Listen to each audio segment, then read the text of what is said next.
ಒಬ್ಬ ಯಾವನೋ ಸಾಹೇಬಿ ಹೇಳ್ಯಾನಲ್ರಿ ಹಿಂದಿನ ವಕಫ್ ಬೋರ್ಡ್ ಅಧ್ಯಕ್ಷ, ವಿಧಾನಸೌಧನೂ ನಮ್ಮದೇ, ಸುಮ್ಮನೆ ಬಿಟ್ಟಿವಿ, ಪಾರ್ಲಿಮೆಂಟ್ನು ನಮ್ಮದೇ, ಸುಮ್ಮನೆ ಬಿಟ್ಟಿವಿ, ಚಿಕ್ಕಪೇಟೆ ನಮ್ಮದೇ, ಸುಮ್ಮನೆ ಬಿಟ್ಟಿವಿ, ಮೆಜೆಸ್ಟಿಕ್ಕು ನಮ್ಮದೇ, ಸುಮ್ಮನೆ ಬಿಟ್ಟಿವಿ, ಭಾರತನೂ ನಮ್ಮದೇ, ಸುಮ್ಮನೆ ಬಿಟ್ಟಿವಿ ತತ್ತ ನಮ್ಮ ಮಕ್ಕಳು.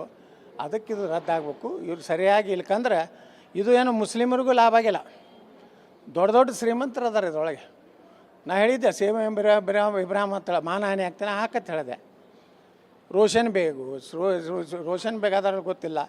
ಇಲ್ಲಿ ನಮ್ಮ ಕಮರುಲ್ ಇಸ್ಲಾಮು ಮತ್ತು ಇದರ ಒಂದು ಲಾಭ ಖರ್ಗೆ ಅವರು ತೊಗೊಂಡಾರ ವರದಿಯಲ್ಲಿದೆ, ಏನು ಮನಪ್ಪಾಡಿ ವರದಿಯಲ್ಲಿದೆ. ಅಂತ ತನಿಖೆ ಮಾಡಿರಿ. ಖರ್ಗೆ ಅವ್ರು ತೊಗೊಂಡಿಲ್ಲ ಅನ್ನೋದು ತನಿಖೆ ಮಾಡಿರಿ. CM ಇಬ್ರಾಹಿಂ ತೊಗೊಂಡಿಲ್ಲ ಅನ್ನೋದು ತನಿಖೆ ಮಾಡಿರಿ.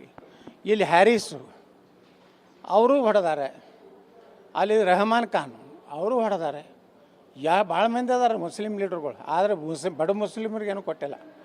ಇಲ್ಲಿ ಯಾವುದು ತಾಜ್ ವೆಸ್ಟ್ ಸ್ಟ್ಯಾಂಡ್ ಯಾವ್ದು ಹೋಟೆಲ್ ಅದು ವಕಫ್ ಆಸ್ತಿ.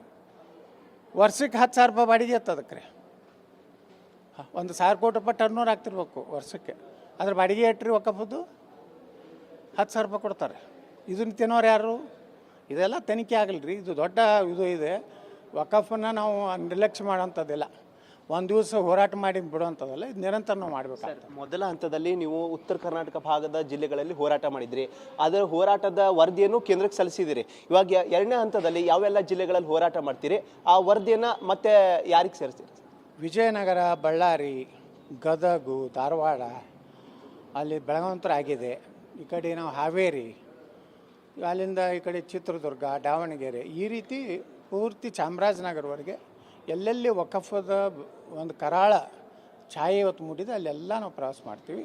ಅಲ್ಲಿ ರೈತನ ಭೇಟಿ ಆಗ್ತೀವಿ, ಮಠ ಮಂದಿರಗಳನ್ನ ಭೇಟಿ ಆಗ್ತೀವಿ. ಸರ್ಕಾರಿ ಕಚೇರಿ, ಸರ್ಕಾರಿ ಆಸ್ತಿ ಎಷ್ಟು ವಕಫ್ ಆಗಿದೆ ಅದ್ರ ಬಗ್ಗೆನೂ ನಾವು ಎಲ್ಲ ಮಾಹಿತಿ ತೊಗೊಳ್ತೀವಿ.